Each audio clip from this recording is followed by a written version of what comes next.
What's up everyone, Dr. Jordan back here again with another leg day workout. Today we're gonna be hitting some deadlifts. I'm gonna give you some tips and tricks on those and various other workouts that I'm gonna do throughout the day. We're gonna be talking about form, technique, things you can do to keep your body feeling good. And yeah, that's what's on the menu for today, so let's get active. First two movements of the day, we're gonna be supersetting leg extensions with hamstring curls. A really good way to get your legs kind of warmed up for the workout, get a good pump going in the legs for those big compound movements coming up next. The tip that I had last time about leg extensions was to do them with one leg at a time to kind of help with people that are dealing with patellar tendonitis. You can do them with both legs at the time and just pause at the top. I like doing it one leg at a time with that like isometric tempo and the slow eccentric phase to help just isolate the painful leg or make sure that you're using both legs equally, because sometimes we can have a tendency to push with one leg more than the other. But feel free to do it with both legs at the same time.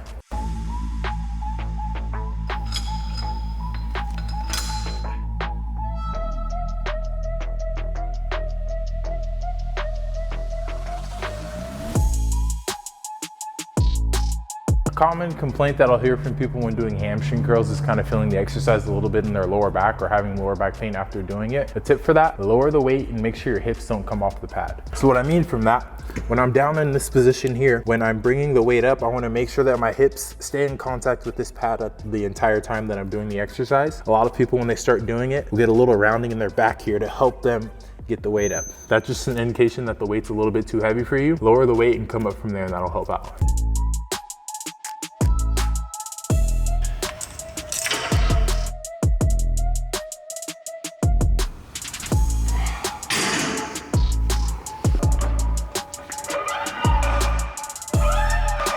Next lift, first kind of compound movement of the day is going to be barbell deadlifts. Full disclosure here, I don't like doing deadlifts, but they're a super important movement. Essentially, anytime you bend over to pick something up from the ground, you're kind of doing a deadlift. So if that's a movement you want to be able to do into the later years of life, then it's something that you should be training now. I'm going to go through some of the important form tips that I have when doing deadlifts. It's probably one of the most common exercises that I have people come into the office with injuries, this and back squats. So I'm going to try to help you guys mitigate some of those injuries, make sure that you're doing this exercise properly.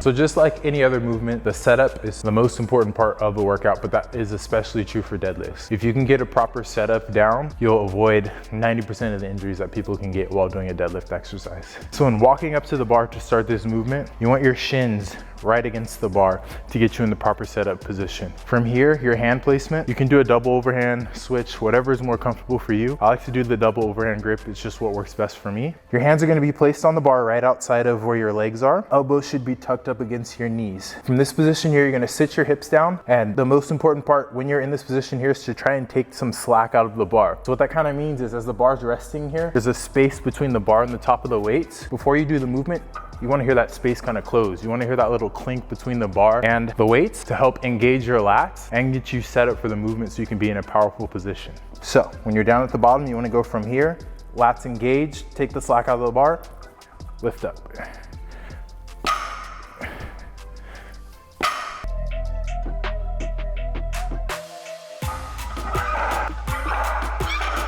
So once you're down in that position, proper position to do the exercise, lats engaged, slack is taken out of the bar, hips are in the proper spot, hands just outside your knees. When you're bringing the weight up, rather than thinking of lifting up, a great tip or a great cue that I like to use for it is think about driving your feet through the floor. Like you're trying to push the floor away from your body and use that to drive your body up. Because if you think about just lifting up, you're gonna start to engage your upper body a little bit too more.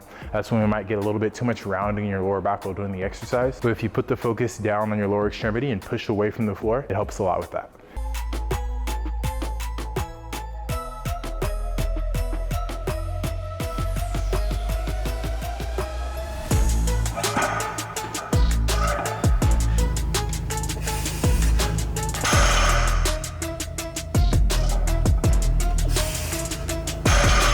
Next workout of the day is going to be Bulgarian split squats. Love-hate relationship with this exercise. Kills your quads and glutes, but yeah, it's great. So one of the greatest tips that I think I've seen from this exercise, I can't take credit for it, I saw it online too. If you're one of those people who when you're trying to get set up, you like do this thing where you're bouncing, trying to find the right position, set up this way. You're gonna start seated here on the bench like this. Whichever leg is gonna go back, you're gonna keep that one underneath you here with your toe on the ground. Other leg goes straight out in front of you with your heel out like this. From here, you're gonna stand up, foot goes onto the bench, and you're in the proper position to bend down, grab the weight, and start the movement.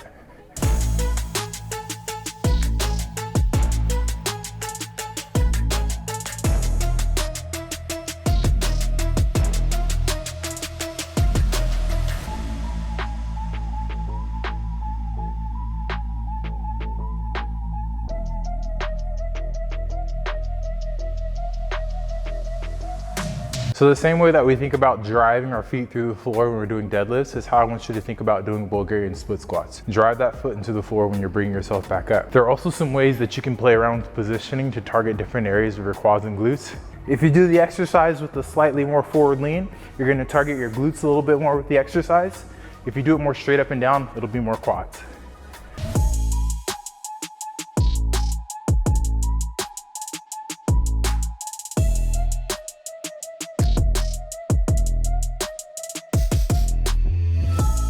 Next workout of the day, we're gonna be doing hyperextensions. Great exercise, you can use it to target your glutes and hamstrings and also your lower back. Today, I'm gonna try to do it with a little bit more of a glute and hamstring focus. So I'm gonna show you this change that I'm gonna make to do that as opposed to if I was gonna do it for my lower back. So when we're targeting this exercise for our glutes and hamstrings, you wanna have a slight bend in your knees and keep that as you go through the full motion. When you get to the bottom here using a weight or without a weight, you want your back to kind of like fully round almost.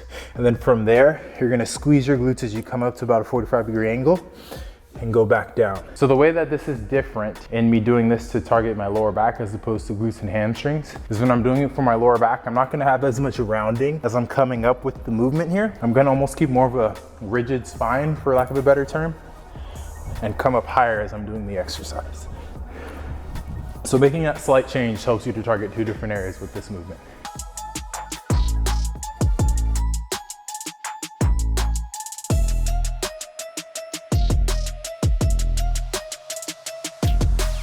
So if you're one of those people who wakes up feeling like your lower back is just tired or sore all the time, you sit most of the day and you just have that sensation that like your lower back feels weak, this is a great exercise to do to kind of strengthen that area. Doing it in both focuses for your hamstring and glutes and for your lower back, targeting both of those areas can help to get rid of that sensation. Last movement of the day, we're gonna finish with some abs. I like to do hanging knee raises. I struggled with this exercise for a long time. Like I couldn't feel it in my abs when I was doing it. Like I would just, I don't know, I was kind of going through the motion. So I figured out a couple of tips that helped me out to feel better with it. Rather than doing it and hanging on to the handlebars right here, what I do is take my hands off, let my body hang, and then with my elbows, shoulders, I push myself away. That helps to engage my core a little bit to start. And then from there, when I'm bringing my knees up, I'm ensuring that I let my lower back round and come off of the pad because that's what our abs are made to do. They're made to flex our lumbar spine. So if you're not adding that flexion into it and you're just lifting your knees up, you're not gonna get what you need out of this exercise.